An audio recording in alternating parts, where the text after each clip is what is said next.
Hey guys, what's going on? Daniel here from guide-to-vaping.com. You probably clicked on this video today because you want some information on the Vaptio, however you want to pronounce it, Ascension S150 box mod and a tank. I have it in my hand right here. I've spent the last 2 or 3 weeks actually pulling this thing apart, and today I'm going to give you my honest assessment of it. I received this from Heaven's Gift for the purpose of this review. So over the next couple of minutes we're going to dive down, take a look at this thing, have a look at the accurate temperature control that they're talking about. Right there on the box, it's their big selling point for this mod. And we're going to discuss whether or not we believe that you should be buying this device. Let's dive down and take a look at this thing.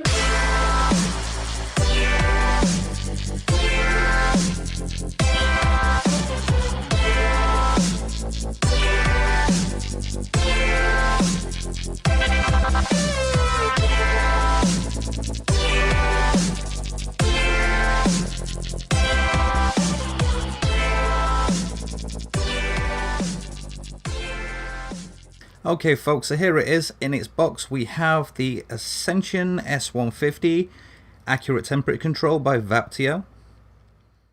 See right there, it says Ascension S150 right there.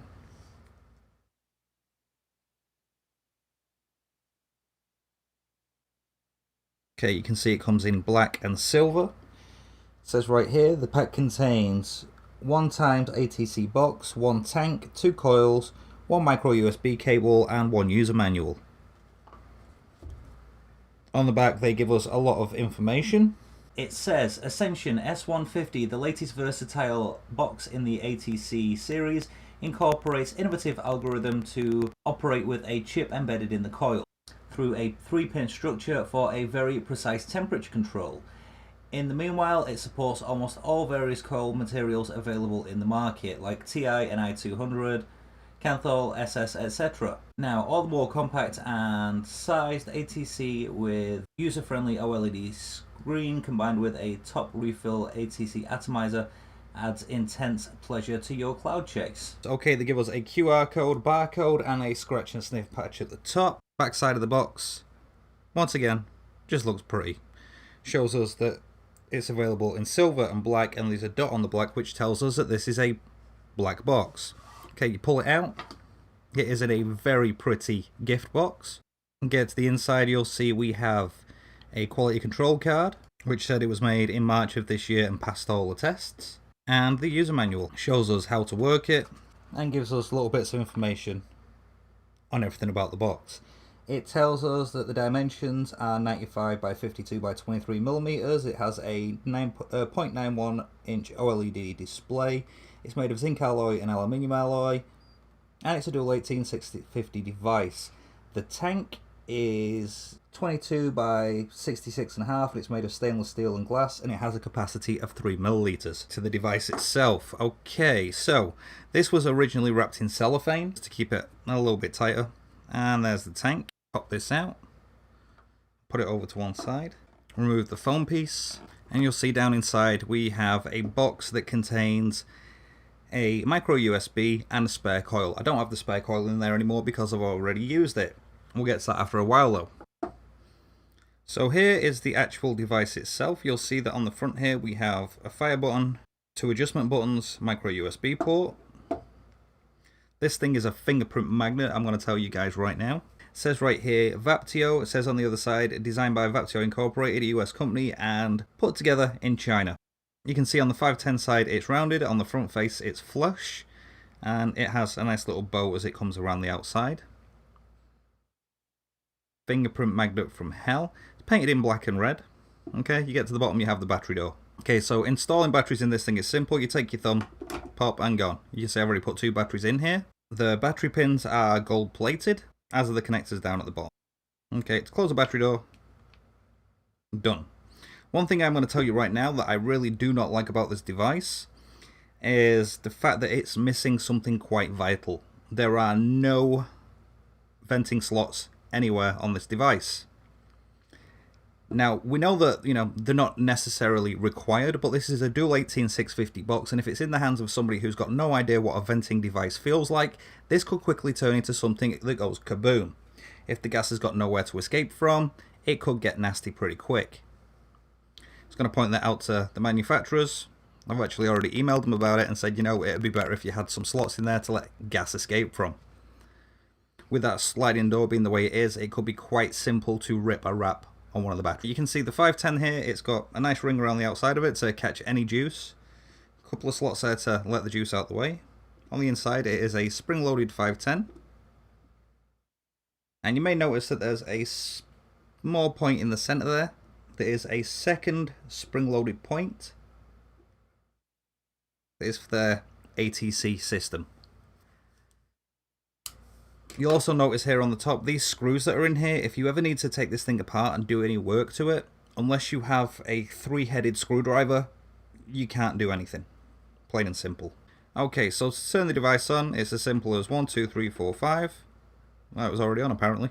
Oh yeah, that's right, when you put the batteries in, it turns itself on.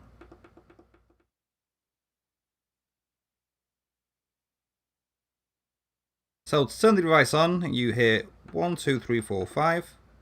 It pops up, it says Vaptio S150, and then immediately goes to 75 watts. Now this is the center of the device's capability, but if you are a low wattage vapor, it's going to be a pain in the backside turning it down every time you turn it on. Because with this thing, as you can see, it doesn't really go very fast. It doesn't speed up like many other devices do, it just plods.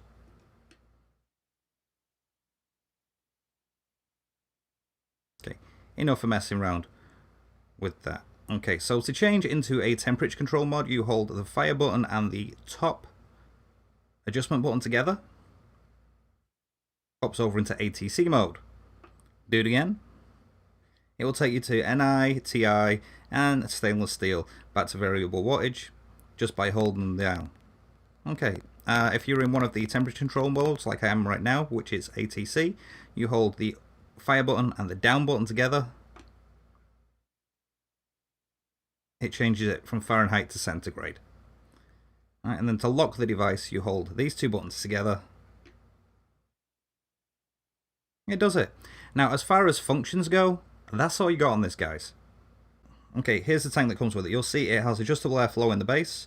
You have two settings. You have a smaller opening and a larger opening, and you can adjust in between as it goes through. It actually clicks into place when you hit either of the airflows. In the top cap up here as well, there is also airflow. Pop it out. You actually see it goes through the top of the chimney there, and then through the cap itself. So this only works if you are using this particular cap. Look down inside it. This actually has a square chimney as it comes up and through there. You have a top fill option. Take your thumbnail, pop this open right here. You have a fill port and an air hole by the side of it. I've used unicorn bottles on this, I've used glass drippers. Everything seems to work perfectly fine with it. You can see the chimney's kind of wide. It does have some air liquid in there right now. And the coil system itself is kind of funky. It's got these large arms that come out around the side. So as you can see, right there, this chimney system actually goes out to the outside edges of the tank.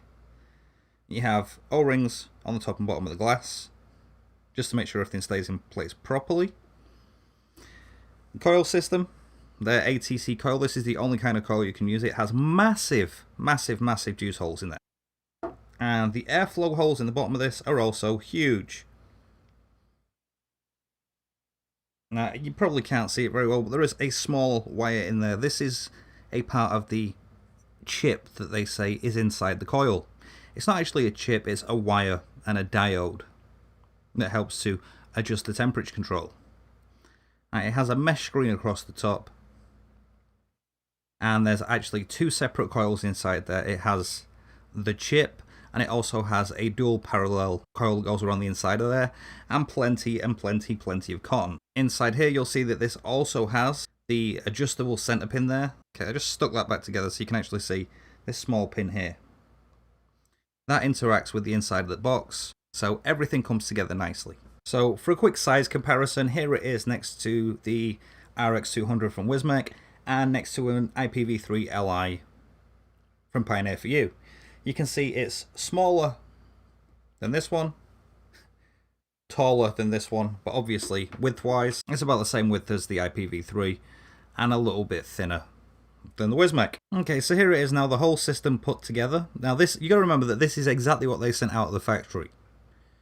Alright, you'll notice, first thing is right there between the 510 connectors of the tank that they sent out with this box, it doesn't fit. It does the same thing with every other tank. You have to literally crank it down until it cracks to make everything fit together. Okay, so I've got their coil in here, in degrees centigrade. I'm going to turn this up real fast. The coil is still wet. It sounds angry, but I'll show you when we come back up top why sometimes the sound of something can be very, very, very misleading. Bring it all the way back down real fast. It sounds like it's taking a while to warm up. Okay, gonna let you see these numbers to show that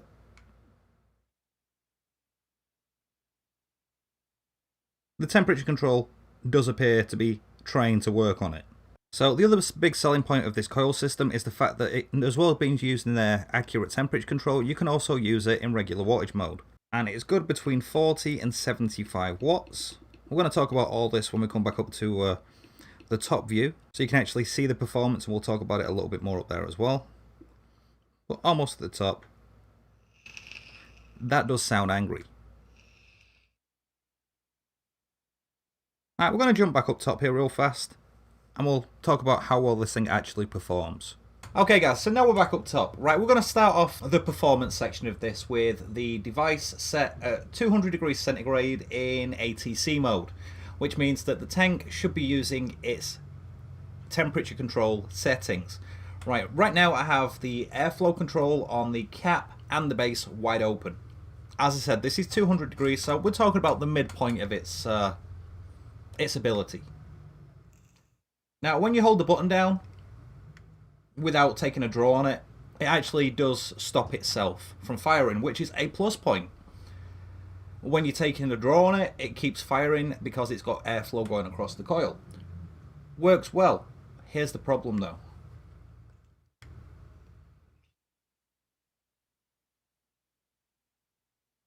You don't actually get much vapor production from it.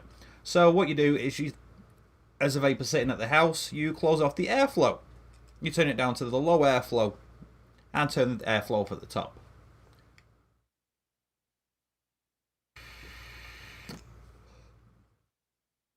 It's a decent mouth to lung hit, apart from the fact that it tastes like sweaty socks. This coil has had probably 90 milliliters of juice going through it, and it still tastes like bad cotton.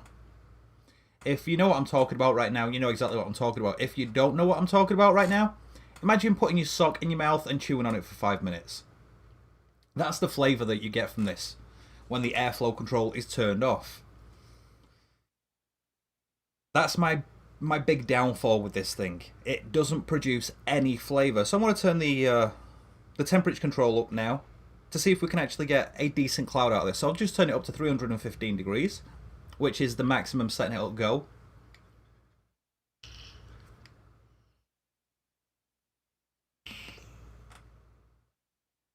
Still, you have a decent bit of cloud production now, but you get a lot of juice in the back of the throat. So I'm going to open the airflow up on the top cap again. That I have to blow through to make sure that I've actually got it open, because there's so much juice in there right now.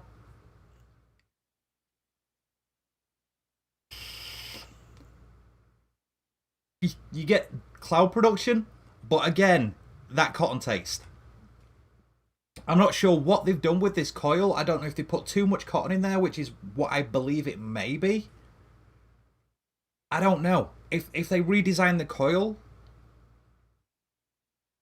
to not taste bad, it might actually work well. I mean, the airflow is tight unless you've got everything wide open. So if you're using it for mouth to lung hits, you'll probably be okay if you can get past the flavour. This isn't a new coil by any means. The first coil that I put in there, I thought I'd killed the coil on the first go, so I put this one into set in e-liquid for a day and a half after priming the coil perfectly. And then as soon as I took the first hit on it, it tasted like that. But enough about the coil. All right. With other tanks, this box works pretty damn well. The temperature control is reasonable, so long as you know what coils you're using with it. Because nowhere in the packaging does it tell you which types of wire to use with it. And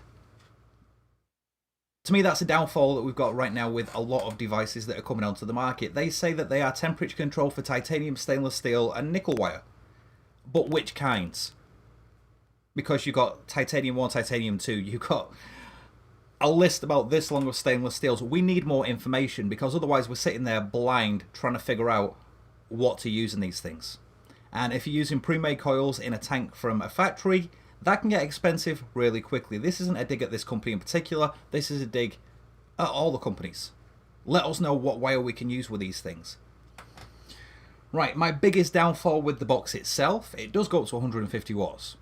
No problem with that. I've tested the voltage on it, it does it fine. My biggest problem with this box is the fact that nowhere on it are there any vent holes. For a second here, I am a brand new vapor. Hi, I'm a brand new vapor. I've got no idea about battery safety, I've got no idea about anything like that. So I've just bought this device, I've used this battery door a few times, and it's kind of tight on there, which it's great for not having battery rattle, but it's not great for battery wraps. So I've used it a few times, scraped it backwards and forwards, and I've nicked the battery covers. Being a new vapor, I don't know anything about this. So I'm sitting here and I'm hitting the thing and I don't realise that it's getting hot. More to the point, I don't know why it's getting hot. Now, if this device had vent holes in it, gas could start escaping and everything would be fine. As it happens though, there isn't a single vent hole on this device, so this turns from a potential vent to a potential hand grenade. That is the main reason that I really cannot recommend it to anybody right now. If the manufacturers were to put vent holes in this device and change the coil, I'd be all over it, because it feels good in the hand, it looks nice, and it functions well. It's just a couple of small points that say that I can't recommend it right now. Thanks for your time, guys. I've been Daniel Hall from Guide to Vaping. I may have gotten a slight rant there towards the end, but it's okay. This is information that needed to be put out there. Do me a favour, guys. You'll notice in the description and possibly on the screen right here, I've put a link to an article on guidetovaping.com. I would love it if you would go over there and read the full in-depth review as I wrote it. And while you're at it, don't forget to mash the like button on this video. And please, if you haven't already done so, subscribe to Guide to Vaping. We love you guys, and we appreciate you being with us. Until next time.